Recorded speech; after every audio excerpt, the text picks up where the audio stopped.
The ground shook before Owen Blake could reach the trench. Plasma rounds screamed overhead and punched through the prefab walls of Forward Station Orion like they were made of paper. Blake dropped flat, dragged Private Leon Hurst down with him, and pressed his back against the dirt. Smoke was already thick in the air. The station's secondary generator had been hit. Half the lights were dead. "Contact on the North Ridge," Lieutenant Kara Doyle's voice crackled through the comm.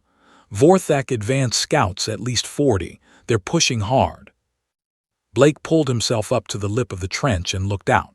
The valley below was lit orange and white with weapons fire. 40 Vorthak soldiers 7 feet tall, covered in natural armor plating, each one carrying a pulse rifle that could punch through 2 inches of steel, were moving toward the station in a tight formation. They moved without hesitation, without fear. They had never needed either. Blake had read the reports. The Vorthak outer forces had swept through the Pelhari system in 11 days. The Denari had surrendered in 4. The Solon had not even managed to fire back before their council signed the submission agreement. He keyed his comm. "Nina, tell me you have eyes on the ridge." "I have eyes," Nina Cross said from the elevated sniper post above the eastern wall. 43 confirmed. No heavy support. Looks like a probe. "A probe," Blake almost laughed. "A probe with 43 armored shock troops. Hold fire until they cross the marker stones." Silence on the channel. Then Leon, crouched beside him, quietly loaded a second charge into his launcher and said nothing. That was what Blake liked about Leon. The man never panicked. He just loaded things. The Vorthak moved closer. Their formation was perfect. Disciplined. Exactly as the tactical files described. They expected resistance to collapse at a certain point. What the Vorthak military called the break threshold. Every species they had ever encountered had one.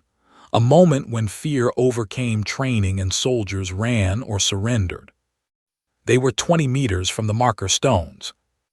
Blake exhaled slowly. Fire. The eastern wall lit up. Nina's shot took the lead Vorthak through the gap between its chest plating and shoulder, the exact spot a Pelhari defector had told human intelligence about 2 years ago. The soldier dropped before it could raise a hand. Leon put a launcher round into the tight center of the formation, and the blast scattered 4 soldiers sideways. Kara came up on the western flank with a fire team and opened up on the scouts trying to loop around. It was not a perfect defense. 2 humans took hits in the first exchange. The station's northern wall took serious damage, but the Vorthak formation broke. Not a full retreat, but they stopped advancing and pulled back 40 meters to regroup. That had not happened before, not in any engagement file Blake had ever read. He watched through his scope as the surviving scouts pulled their wounded and fell back into the dark. Their movements were still precise, still controlled, but there was something in the way they moved that Blake recognized from experience. Not panic, not confusion. Recalculation. They were reporting back, sending data, telling someone higher up what had just happened at a small, barely staffed forward station on a world the Vorthak had not yet bothered to name on their star charts. Blake lowered his scope. Kara came jogging over, helmet visor cracked, a burn mark across the shoulder of her jacket. She looked at him without speaking for a moment. "They will come back," she said. "They will," he agreed. "With more." "Yes." She stared out at the darkness where the scouts had vanished. How much more? Blake did not answer immediately. He looked at the team around him, Leon reloading with the same calm focus, Nina climbing down from her post, the 6 soldiers on the wall checking their weapons and patching their wounds without being told to. No one was shaking. No one was asking to fall back. That was the thing the Vorthak did not understand yet. Every species they had ever faced had a break threshold, a point where the math of survival overrode everything else. The Vorthak were patient enough to wait for it. They were experienced enough to push exactly to the edge of it and let biology do the rest. They had never encountered a species where the math worked differently, where a species, when cornered, went outgunned, when facing something larger and stronger and older than anything in their evolutionary history, got quieter instead of louder, more focused instead of more panicked, where the danger did not trigger flight. It triggered something else. Blake thought about the reports from the outer colonies.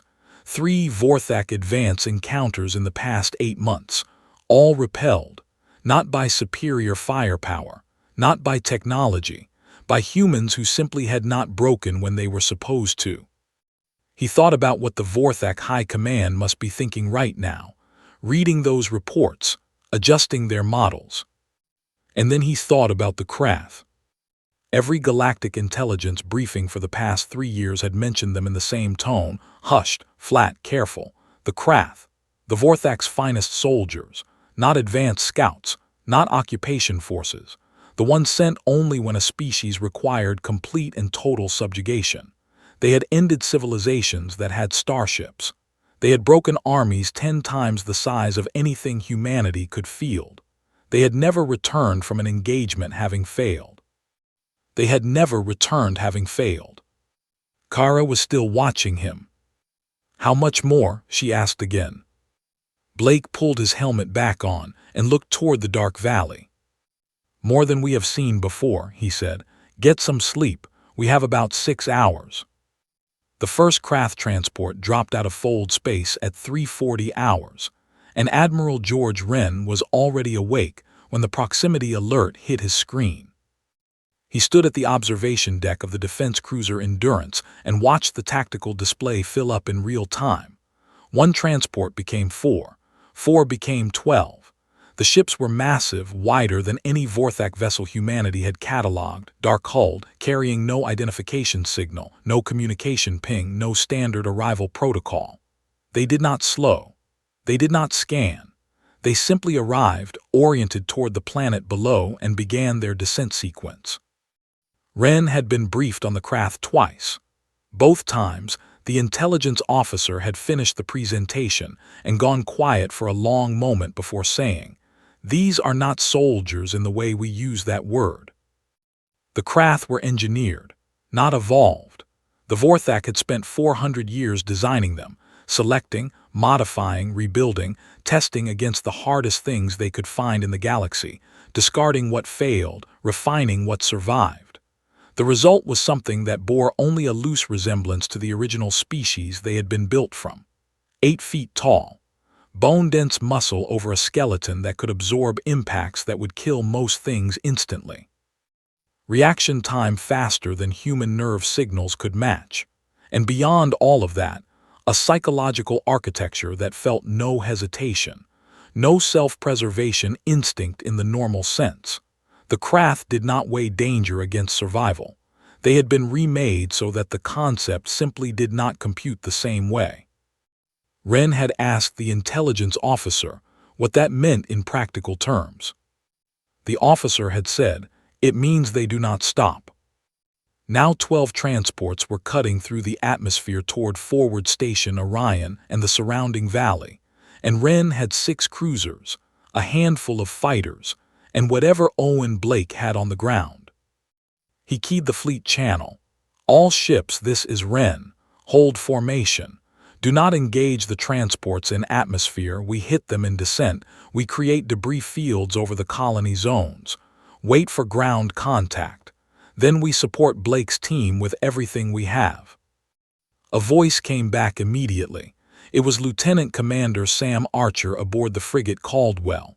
"Admiral, there are 12 transports. Each one carries a Krath complement of roughly 200. "I can count, Sam. That is 2,400 Krath ground troops against a forward station team of 41. "I know." Silence on the channel. Wren watched the transports descend. "Blake knows too," he said. "Trust the ground team." On the surface, Owen Blake was watching the same sky. The transport contrails were visible before the ships themselves, long white scars cutting down through the dark from above, orderly, parallel, purposeful. He counted 12. He had been given an estimated Krath complement per transport in the emergency briefing that had come through 40 minutes ago. He had done the same math Sam Archer just did. He had not shared the number with his team. He did not need to. They could all see 12 contrails. They were all soldiers. They all understood what 12 Vorthak transports meant. What he had shared was the terrain analysis. The valley around Orion Station had 3 natural choke points, a narrow rock passage to the north, a dry riverbed cutting east to west that created a sharp elevation difference on the south approach, and a dense equipment storage yard on the west that could channel any advance into a predictable corridor. Blake had spent the previous 3 hours placing every anti-personnel charge, every motion sensor, and every reinforced firing position he had into those 3 zones. The Krath were designed to be unstoppable on an open field. Blake had no intention of giving them an open field. The first transport hit the valley floor at 4:12. The side panels dropped before the landing struts had fully extended. The Krath came out moving, not jogging, not assembling into formation, moving. Fast, low, immediately spreading into an advance pattern so smooth it looked like water flowing downhill. They wore no visible armor. They did not need any. Their bodies were the armor. Blake watched through the perimeter cameras and felt the first real cold thing move through him. They were not what he had expected. He had prepared for something that looked like soldiers. What came out of those transports looked like something older than soldiers. Something that had been built for this specific purpose for so long that the purpose had become the thing itself. Leon was beside him at the monitor station. He watched the feed for 10 full seconds without speaking. Then he said, "They move like they have already won." "They always have," Blake said, "until now." He pressed the comm. "All teams, listen. Chokepoint North goes active in 30 seconds. Hold your positions until you hear the first charge. Then we do exactly what we planned." Kara's voice came back, "Understood." Nina's came next, clipped and flat, "Ready." The Krath advance reached the northern rock passage. Blake triggered the first charge. The explosion was not designed to cause mass casualties. It was designed to cause confusion, to scatter the leading edge, force a pause, make the Krath adapt to unexpected terrain damage. For most enemy forces, that would buy 30 seconds, maybe a minute. The Krath paused for 4 seconds. Then they came through the rubble without breaking stride. Blake breathed out, 4 seconds. He had planned for 3. North team, open fire. The firefight that followed was unlike anything Blake had experienced in 12 years of service. The Krath absorbed hits that would have dropped any other soldier and kept moving. They did not take cover in the traditional sense. They used terrain, but not to hide. They used it to redirect, to funnel their advance, to turn the chokepoint Blake had designed into something they were working around rather than through. They were adapting in real time, and they were doing it fast. But they were not through yet. Because the chokepoint was not just the rocks. Behind the rocks was Nina's team on elevated ground with incendiary weapons. Behind Nina was the second line, Leon and 6 soldiers with close-range heavy weapons waiting at the mouth of the passage. And buried under the floor of the passage, in a configuration the Krath had no way to detect, because it did not match any human military pattern on record, was the second charge sequence. The Krath cleared the rocks and hit the incendiary line. 3 went down, 2 more staggered, the rest pushed forward. They hit Leon's position, and the second charges went off in sequence. Not simultaneously, but staggered, each one cutting off a retreat angle, funneling the surviving Krath into a tighter and tighter space where Leon's team was waiting with everything they had. It was brutal. It cost Blake 4 soldiers in the North Passage alone. The Krath in that corridor were reduced from 62 to 11, and those 11 still tried to press forward until physical damage finally made it impossible. 11 from 62. Ren's voice came over the fleet comm from orbit, watching the engagement feed. His tone was very quiet. "Blake, they have never taken losses like that. Not anywhere on record. Blake wiped blood from a cut above his eye and looked at the camera feeds showing the other 11 transports worth of craft, still moving toward the station from 3 directions. "We have barely started," he said. The east approach was where it nearly broke. The craft coming from the dry riverbed did not follow the pattern Blake had predicted. He had studied every engagement record available, cross-referenced Vorthak tactical doctrine, and made specific assumptions about how the craft would advance over uneven ground. Those assumptions held for the first 4 minutes. Then the craft split their column, not into 2 groups, but into 9. 9 separate streams of soldiers threading through the gullies and rock formations of the riverbed like water, finding every possible crack. Each stream too small to draw concentrated fire. Each one angled to converge on a different point of the eastern wall simultaneously. No species the Vorthak had ever sent the craft against had documented this behavior, possibly because no species had survived long enough for the craft to need to adapt. Kara saw it on the perimeter feed and said one word into the comm. "Owen." He was already looking. 9 converging streams. His eastern defense had been designed for 2, maybe 3 simultaneous approach vectors. 7 of the 9 streams were going to hit the wall with nothing between them and the defenders. He had 40 seconds. "Nina, take your team off the elevated post. Drop to the interior yard.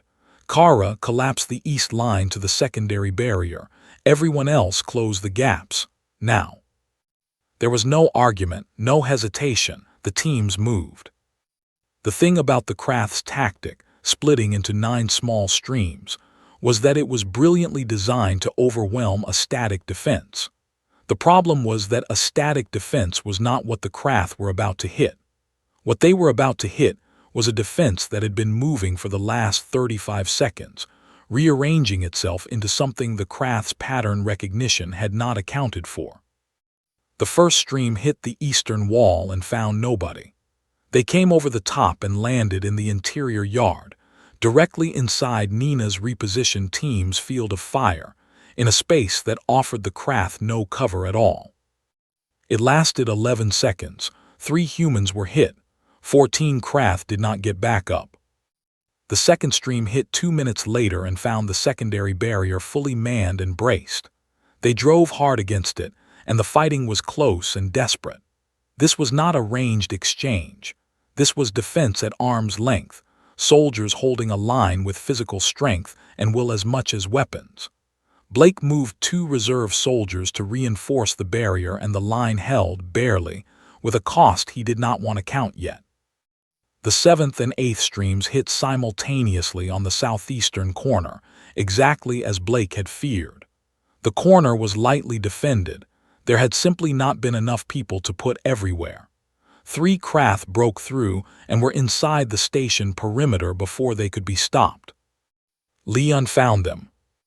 Blake did not see what happened in the next 90 seconds because he was managing 3 other crises simultaneously.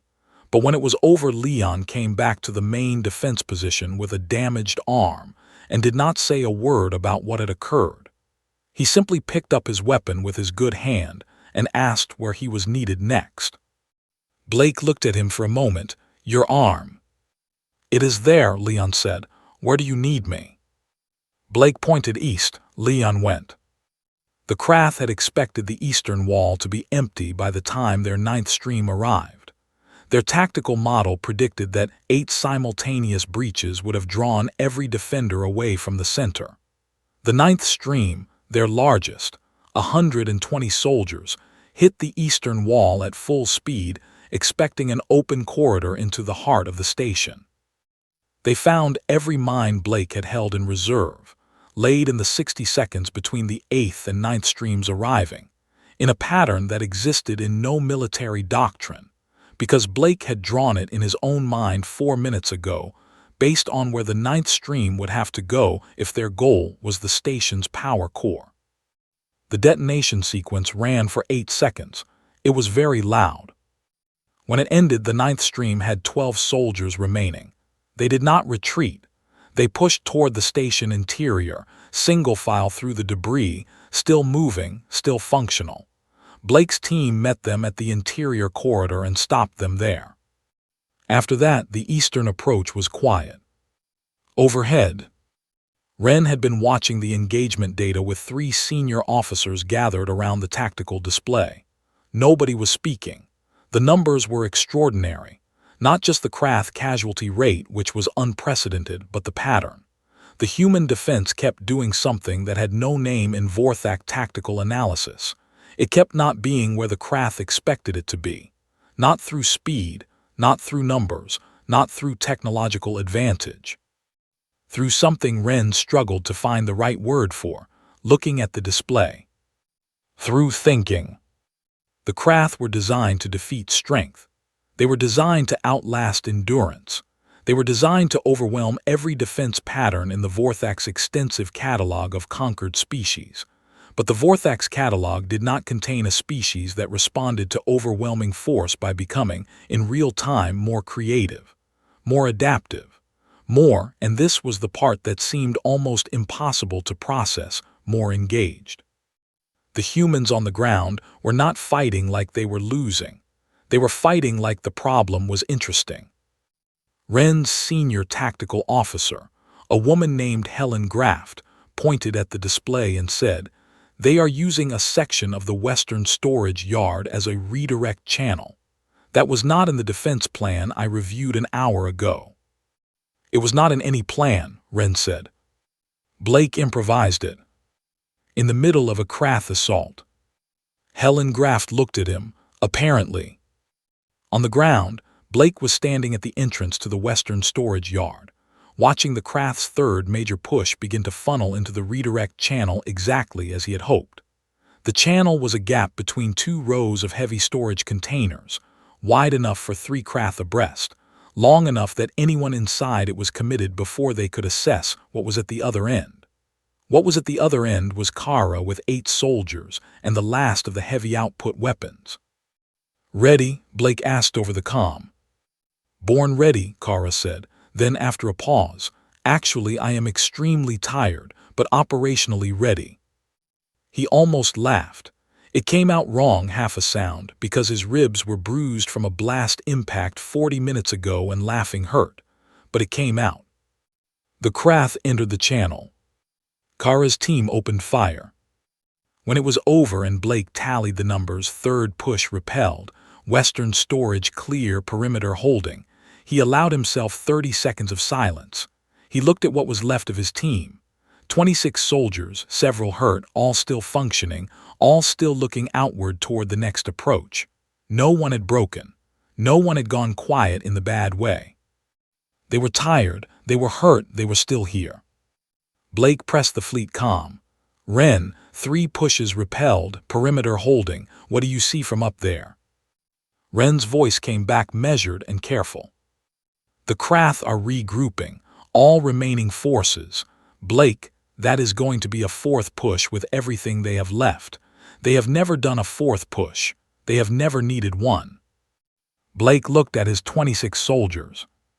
"Good," he said. "We will be ready." The 4th push came at dawn. Blake had not slept.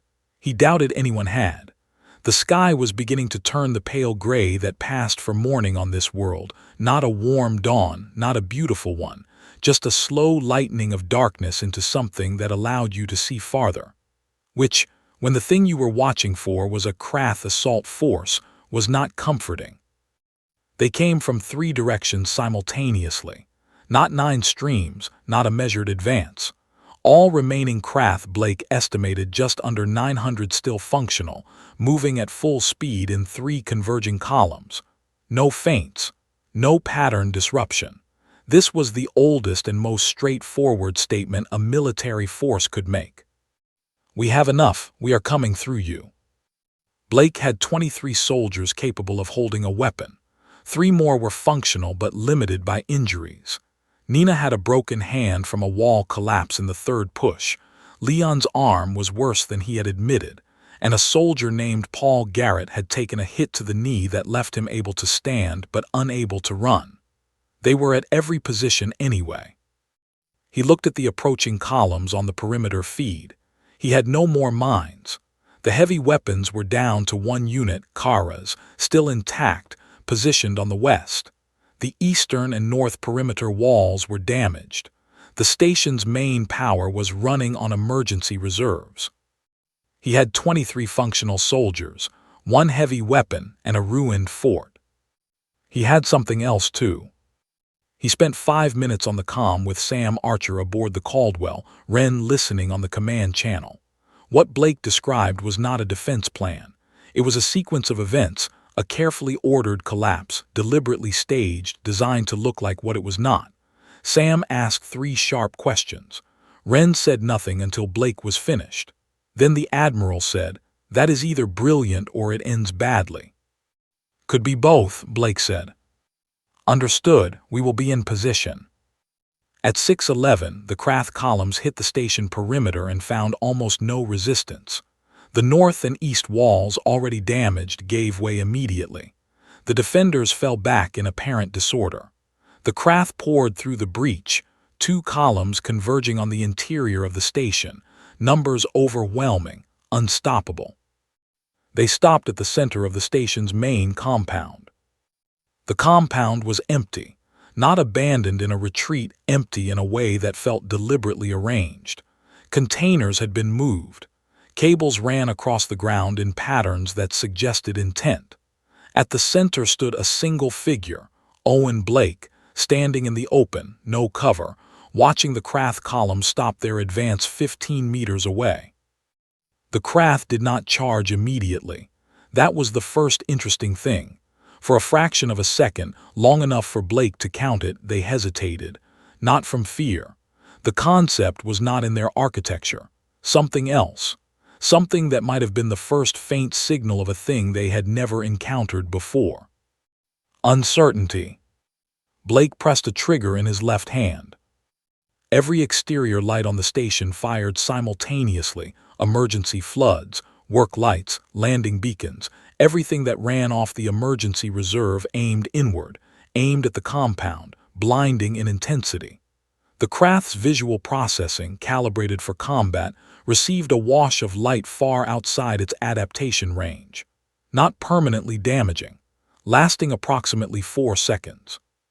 4 seconds was what Blake had asked for.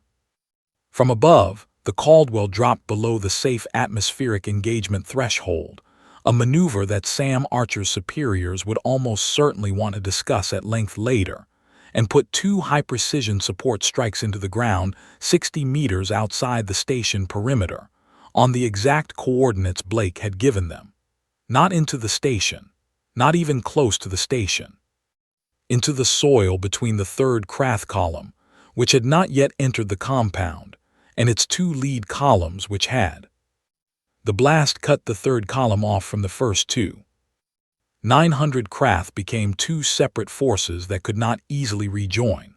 The 2 inside the compound, roughly 600 soldiers, were already inside the container ring that Blake's team had spent the last 40 minutes repositioning. The containers, which the Krath had assessed as non-threatening storage equipment, now formed a broken circle. And from inside the compound, from the gaps between containers, from elevated positions on the storage stacks, every one of Blake's 23 functional soldiers opened fire in an inward pattern. They were not trying to destroy 600 Krath. That was not the plan. The plan was to hold 600 Krath in place for long enough. The fighting inside the compound was brutal and close, and it cost Blake's team severely. 7 more soldiers went down in the first 3 minutes. Nina fired one-handed and did not complain about it. Paul Garrett held a container gap with his weight alone at one point when his weapon failed, buying the seconds needed for Leon to reach him with a replacement. Wren was watching from above, calling in adjustments for the Caldwell's support angles as Blake's ground position shifted. His other 5 cruisers held the orbital perimeter, watching the Vorthak fleet for any sign that additional support was incoming. It was not the Vorthak were watching. That detail registered clearly to every analyst in Wren's tactical room. The Vorthak fleet, which had escorted the Krath transports to this world, had pulled back to a standard observation distance. They were not sending reinforcements. They were not intervening. They were watching to see what would happen. 12 minutes into the compound battle, the Krath forces inside began to pull back toward the breach they had entered through. Not a rout, not a panic, a measured withdrawal by forces that had taken far heavier losses than their tactical parameters had accounted for and were executing the only logical remaining action. They were trying to leave. Blake's team did not pursue. They held the compound. They held the perimeter. They let the Krath go through the breach and rejoin the waiting third column outside. Then Ren put 2 more support strikes into the field north of the station, and Blake put his last 3 signal flares into the air in a specific sequence they had agreed on with Sam Archer 20 minutes ago. The Krath third column stopped its advance. They had been trained to read tactical signals. The signals in the air and the retreat of the 2 interior columns carried a clear message. The cost of continuing toward the station was beyond their remaining force capacity. For the first time in 400 years of Vorthak military history, a Krath force performed a full withdrawal from an unfinished engagement. They did not run. They moved in precise formation, organized, controlled. The Krath did not have a psychological mechanism for defeat, but they had a mechanism for mathematics, and the mathematics of continuing against this particular defense on this particular world with this particular group of humans had stopped adding up. Blake stood in the ruined compound and watched them go through his scope. His hands were steady. He had not realized until this moment how much blood was on his jacket. He noted it the way a man notes rain, present, real, not particularly relevant to what was happening. He pressed the fleet comm. Ren, they are pulling back. A silence on the channel, then Ren's voice, very quiet and very careful. I see it. Have they ever done that before? No, Ren said, they have not. Blake lowered his scope. Around the compound, his soldiers were already checking on each other, moving to the injured, securing positions. No one was cheering. No one was celebrating. They looked like people who were very tired and very aware that the thing they had just done was not yet fully real to them. What are the Vorthak doing? Blake asked. Ren took a moment. Still watching, he said, they have not moved. Blake nodded to himself. Yes, he had thought they would watch. That was the part that mattered. The Vorthak fleet stayed at observation distance for 6 hours. Ren did not lower his alert status. His 6 cruisers held their orbital positions, shields up, weapons ready, watching the Vorthak flotilla with the patient attention of people who had learned very recently that things could change faster than expected. His crew did not stand down. They drank their coffee at their stations and kept their eyes on the display. On the ground, Blake's team spent those 6 hours doing what soldiers do after a fight. They attended to the wounded. They secured the perimeter. They counted their losses, 17 soldiers gone, out of 41 who had held this station through the night. Each name went into Blake's personal record with the attention it deserved. He did not rush that. Sam Archer landed a medical shuttle in the station's yard at 800, and the first thing off it was a trauma team. The second thing was Leon's replacement weapon, which Leon accepted with his good hand and said thank you with the gravity of a man receiving something sacred. His arm was set and braced.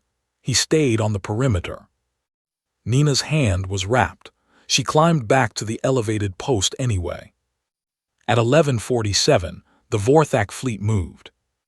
Ren came on the command channel with the flat, clear voice he used when a situation required precision. They are moving to a new position, not an attack approach. They are moving to a formal communication distance, standard Vorthak diplomatic range. Blake, sitting on an equipment case in the compound with a field medic doing something unpleasant to his ribs, said, "They want to talk." "Appears so." "Interesting." Blake, the Krath transports are still on the ground. The Krath that withdrew are still on this world. They have not re-embarked. I know they are watching too. What do you mean? Blake thought about how to say what he was thinking. He had been turning it over in his mind for the past 3 hours, between the logistics of holding the station and the quiet work of understanding what had happened here. The Vorthak had sent the Krath their finest, their absolute best, and the Krath had failed to deliver. Not failed by much, in absolute military terms. The Krath had killed 17 humans and destroyed a significant portion of a small forward station. On paper, that was a successful engagement. But the Krath had not completed their objective, and they had taken losses that had no precedent in 400 years of military records. The Vorthak were a calculating empire. They had expanded across 60 star systems not through blind aggression, but through very careful threat assessment. They identified the cost of subjugating a species and compared it to the value of subjugating that species. They sent the Krath when the calculation was easy, when resistance was expected but manageable. They had sent the Krath here because the calculation had looked easy. They are updating their model, Blake said. The Krath are not re-embarking because the Vorthak want them to see this too. Whatever comes next, whatever the Vorthak decide, they want their best soldiers to understand what it means. Ren was quiet for a moment. And what does it mean? Blake looked around the compound. The ruined walls, the blast marks, the 17 gaps in the roster where soldiers had been this morning and were not now.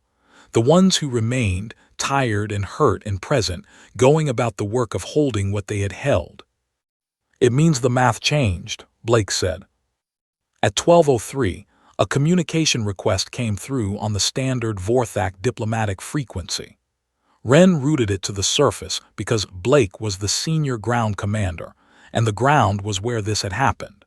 The communication was text-based, transmitted in the common trading language that humanity had spent 8 years learning from the species the Vorthak had already absorbed. It read, "Convey to your ground commander. The Krath have not failed in this way before. We observe that this is not a matter of your weapons or your fortifications. We request an accounting." Blake read it twice. An accounting. The Vorthak wanted to know why.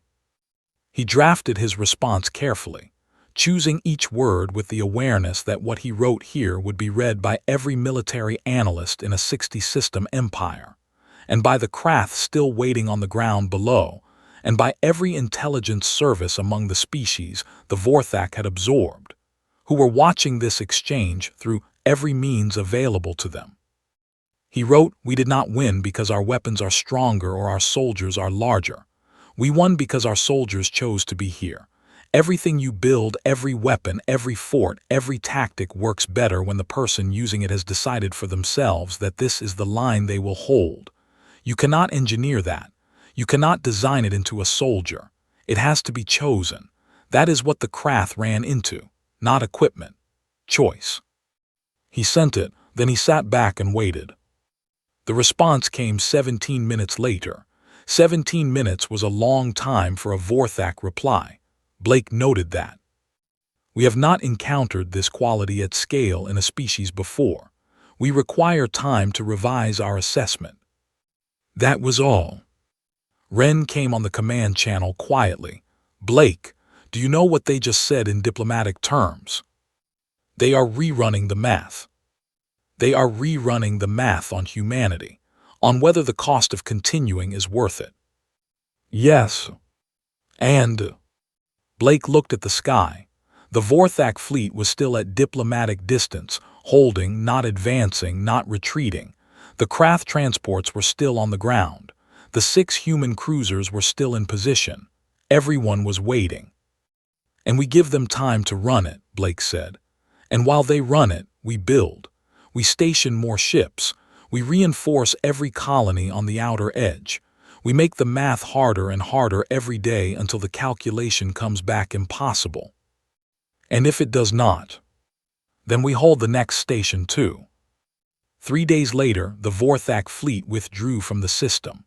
The craft transports lifted from the surface in the early hours of the morning, precise, orderly, without communication, and followed.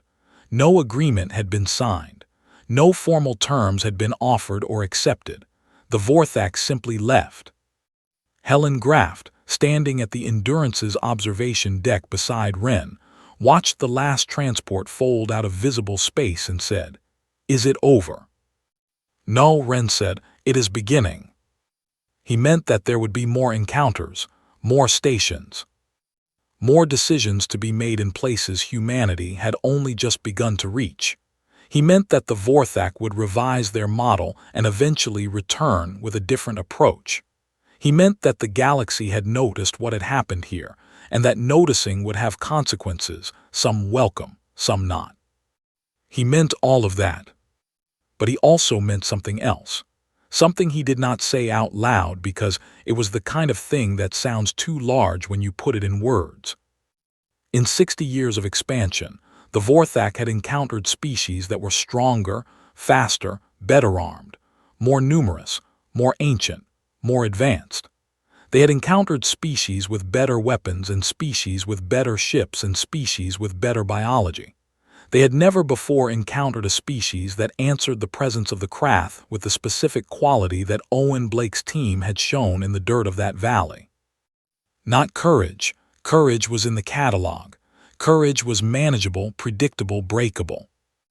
This was something that had no entry in the catalog. Something that looked different every time it appeared. As Leon loading a weapon with a broken arm. As Nina climbing one-handed back to her post. As Kara making a dry joke in the middle of a war, as Blake standing alone in an empty compound with a trigger in his hand, and a plan that depended entirely on other people choosing to be exactly where they were. It looked like choice.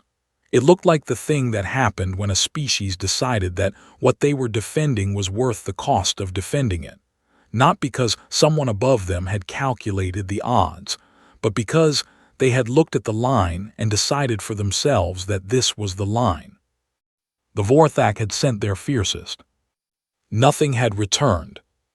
And somewhere in 60 star systems, in briefing rooms and tactical centers, and the quiet conversations of species that had submitted, because the math had said to, something was shifting. Something was watching. Something was wondering if the math might work differently after all.